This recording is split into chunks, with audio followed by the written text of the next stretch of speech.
I am presenting Union Gospel Press's Sunday School Lesson number 11, Sunday, November 12, 2023. The lesson is entitled David's Sin and Punishment. Lesson text comes from 2 Samuel chapter 11, verses 2 through 5, 14 through 18, 26 through 27, and chapter 12, verses 13 through 15.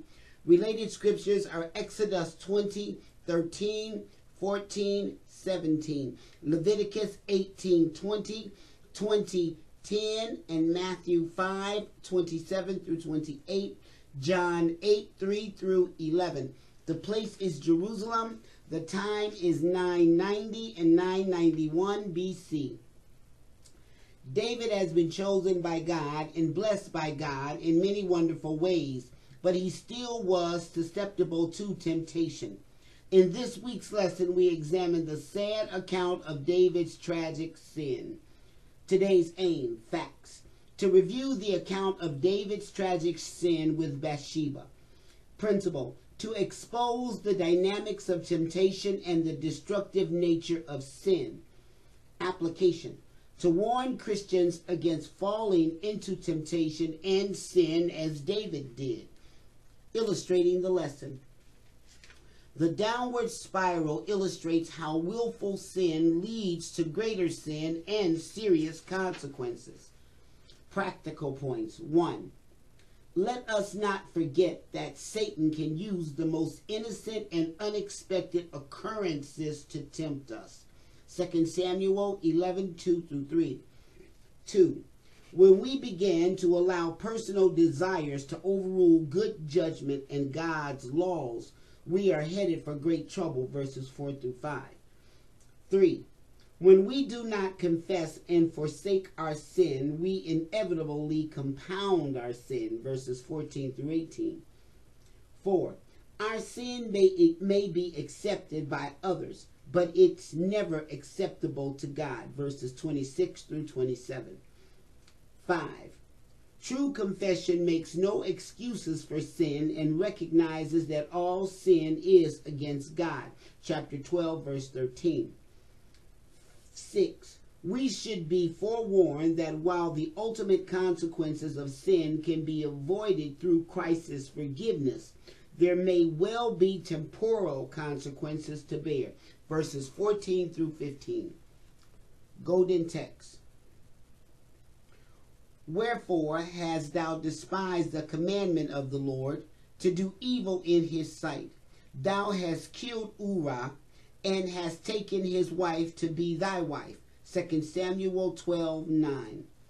Today we have 4 lesson outlines. The first is David's adultery. 2 Samuel 11, 2 through 5. The second is David's crime. 2 Samuel 11, 14 through 18. The third is David's presumption, 2 Samuel 11, 26 through 27. And the fourth is David's repentance, 2 Samuel chapter 12, verses 13 through 15.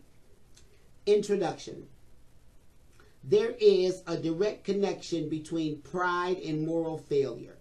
When pride cometh, wrote Solomon, then cometh shame, Proverbs 11:2. He also warned that pride goeth before destruction, and an haughty spirit before a fall, 16:18. Many believers can testify about how they fell into sin at the time they supposed they were invincible. Like Simon Peter, who rashly boasted that he would never forsake Christ. Many of us find ourselves denying him in words and deeds. God called King David a man after his own heart, 1 Samuel 13:14. Yet even he did not escape the arrogance of power and the moral tragedy that followed. David's adultery, 2 Samuel 11:2. And it came to pass in an eventide that David arose from off his bed and walked upon the roof of the king's house. And from the roof he saw a woman washing herself, and the woman was very beautiful to look at, verse 3. And David sent and inquired after the woman, and one said, Is not this Bathsheba, the daughter of Eliam, the wife of Uriah the Hittite, verse 4. And David sent messengers and took her, and she came in unto him, and he lay with her. For she was purified from her uncleanness, and she returned unto her house, verse 5. And the woman conceived and sent and told David, and said, I am with child. The temptation, 2 Samuel 11:2. The Bible is amazingly frank about the sins of human heroes. The hero in this case, though not perfect, had previously been exemplary in conduct and godly in attitude. Now, however, basking in the successes God had given him, David put himself in the way of temptation. In the spring of the year, when kings normally accompany their armies into battle, David remained in Jerusalem. He sent his army to fight the Ammonites and besiege their capital. Besieged their capital, Rabbah. But he sent them under Joab, his general, verse 1. This behavior was highly unusual for a king in that day. The account that follows reveals the extent to which David had succumbed to the luxuries associated with power and had let down his spiritual guard. In the evening tide, he arose from off his bed, verse 2. Although it was not unusual for people in a warm climate to take an afternoon nap, this ease was in stark contrast to the rigors and perils of his army at Rabbah. Satisfied with the rest, and yet unfulfilled because of inactivity, David walked upon the roof of the king's house. He cannot be blamed for enjoying the cool evening breeze there, but his eyes led him into sin. He saw a woman washing herself, and the woman was very beautiful to look upon.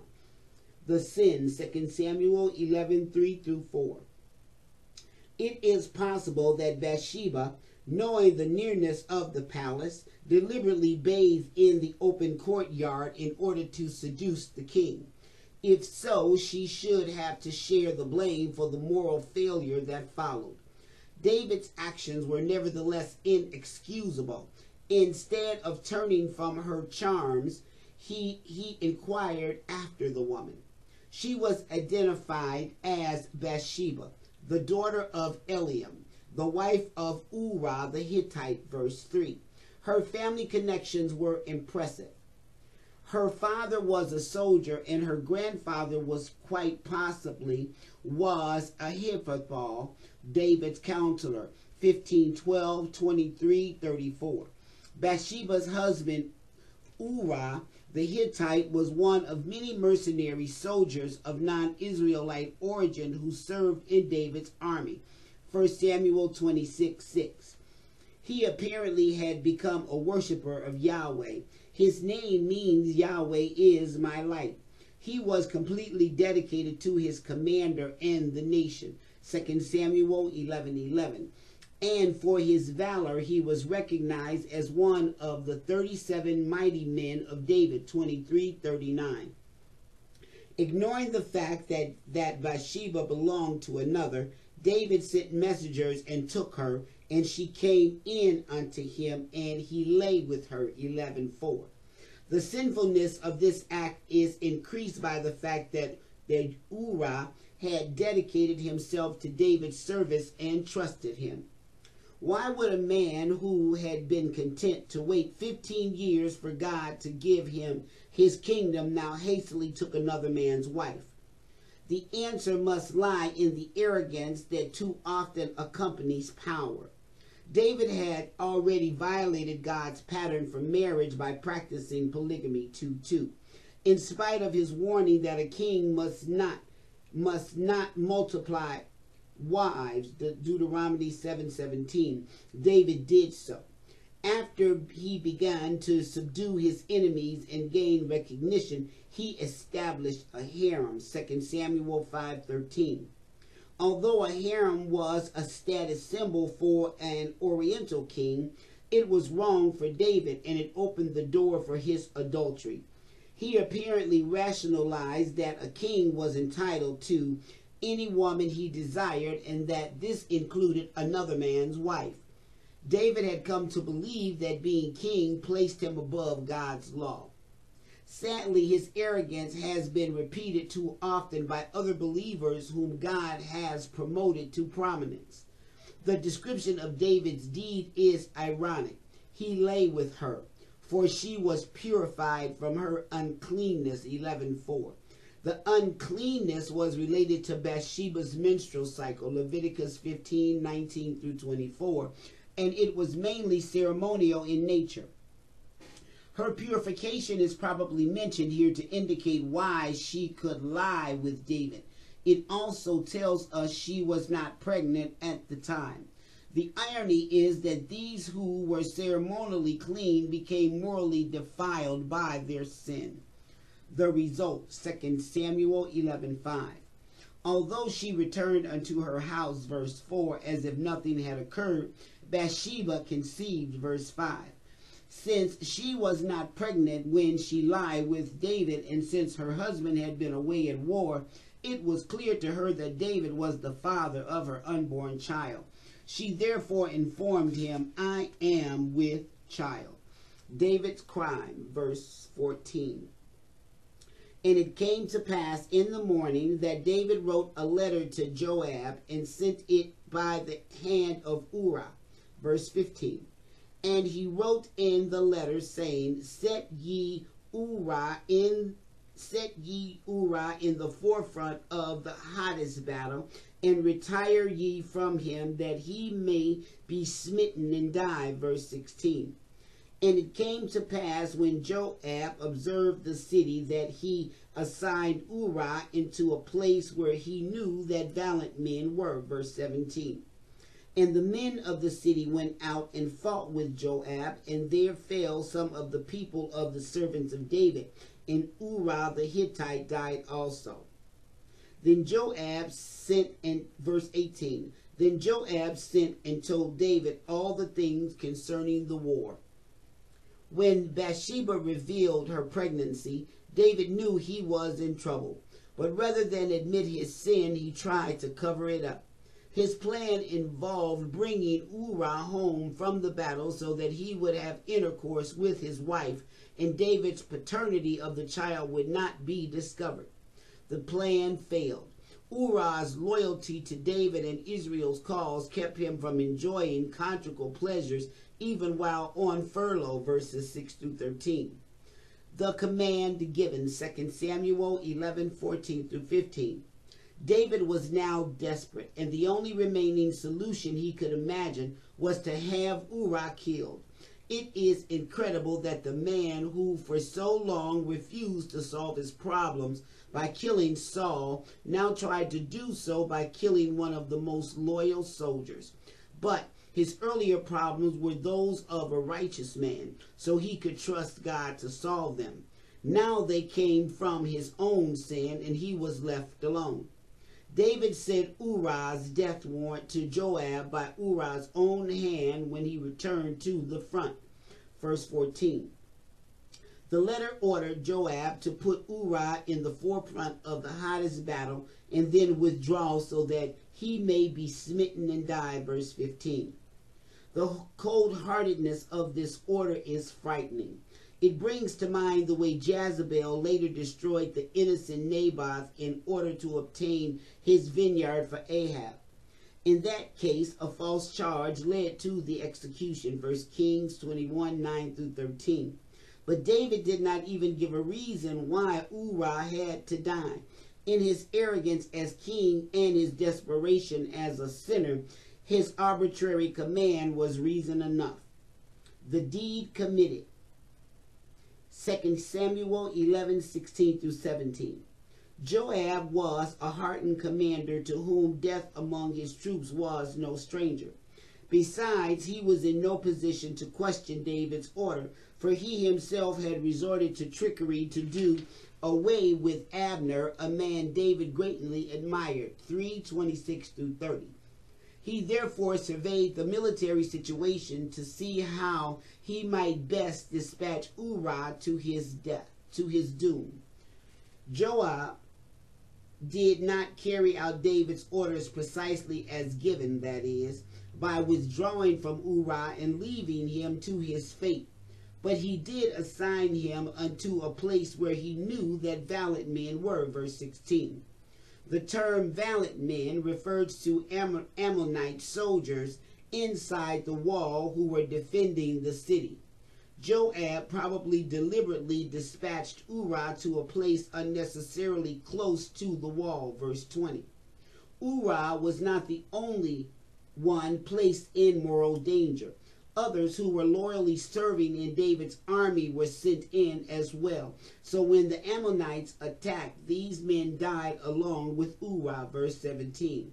Here, then, is another tragic result of David's sin. In assuring the death of one particular soldier, he occasioned the deaths of others. This is a typical pattern. Sin concealed will always multiply itself. The message sent, 2 Samuel 11:18. After the deed was done, Joab sent and told David all the things concerning the war. The messenger was not sent with a bold message that Uriah had been killed. He was told to give a broad picture of what was happening, including the sending of men to near the wall. If David became angry about this, the messenger was to pacify him with the news of Uriah's death, verses 19 through 21. The messenger followed instructions, faithfully telling how some soldiers had been killed by archers from the wall. He added that Uriah was dead as well, verses 22 through 24. David was satisfied, observing that the sword devours one as well as another, verse 25. This is the answer of a man without sympathy, who had so hardened his heart that the life of one of his best soldiers meant nothing to him. David's presumption, verse 26. And when the wife of Uriah heard that Uriah, her husband, was dead, she mourned for her husband. Verse 27. And when the mourning was past, David sent and fetched her to his house, and she became his wife and bare him a son. But the thing that David had done displeased the Lord. The mourning, 2 Samuel 11:26. Bathsheba received the news of her husband's death and mourned for him. This most likely lasted 7 days, Genesis 50:10, 1 Samuel 31:13. It is interesting that throughout this chapter, Bathsheba is mentioned by name only once. She is otherwise called the wife of Uriah. Even when her name is given, 2 Samuel 11:3, she is called Uriah's wife. It is clear that God wished to emphasize that she belonged to Uriah, not David. Indeed, the verses concerning her mourning, verse 26, states 3 times that she was Uriah's. Thus, the adulterous relationship with David is typically condemned. The marriage.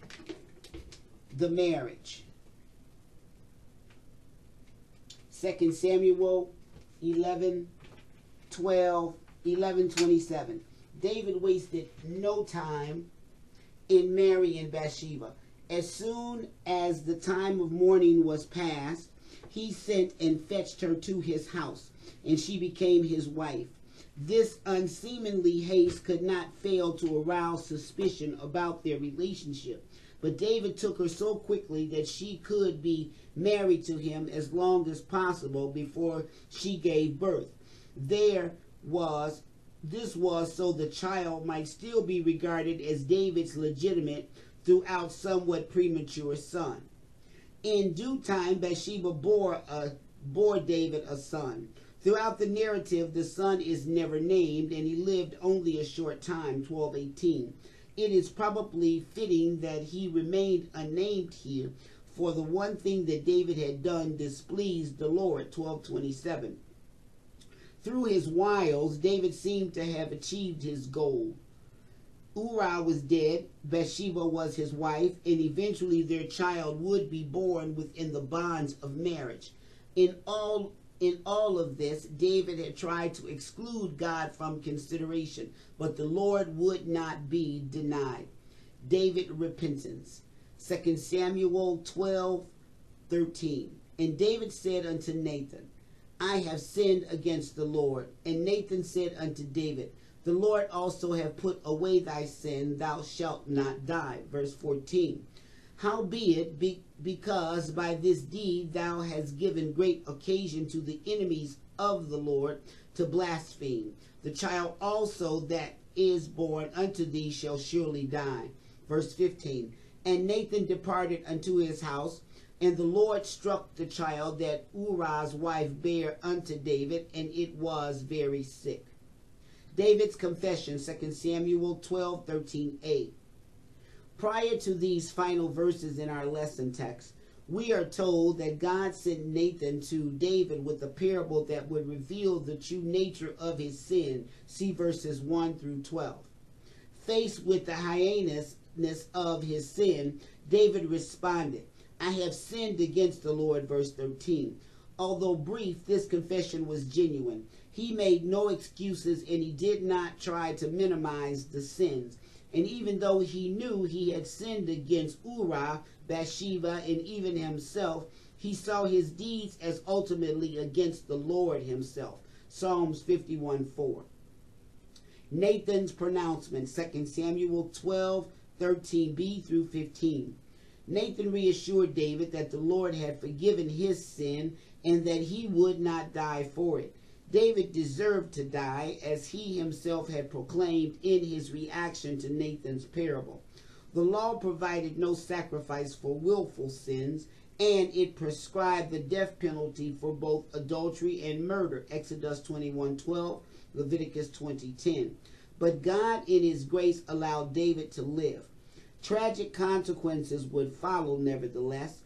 As already noted, evil would plague David's family from that day on, 2 Samuel 12:10 through 12. In addition, the child whom Bathsheba bore him would die, verse 14.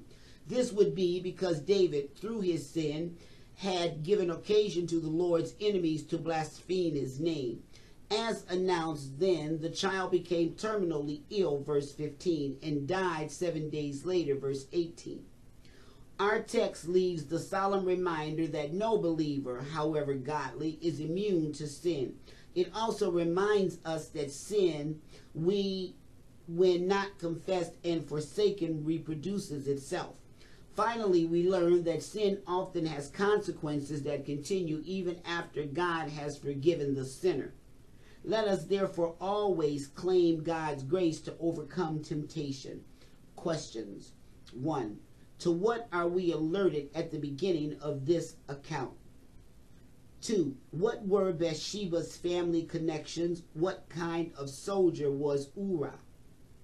3. How did David's situation predispose him to commit adultery? 4. How did David try to keep his paternity of Bathsheba's child unknown? 5. What did Uriah carry back to the battle with him? 6. Why did Joab obey David's orders without question? 6. What did Joab do to have Uriah killed? 8. Why did David marry Bathsheba so hastily? 9. How did David react when faced with his guilt? 10. What were the results of David's sins? This concludes the Sunday School lesson for Sunday, November 12, 2023. Thank you for listening. God bless.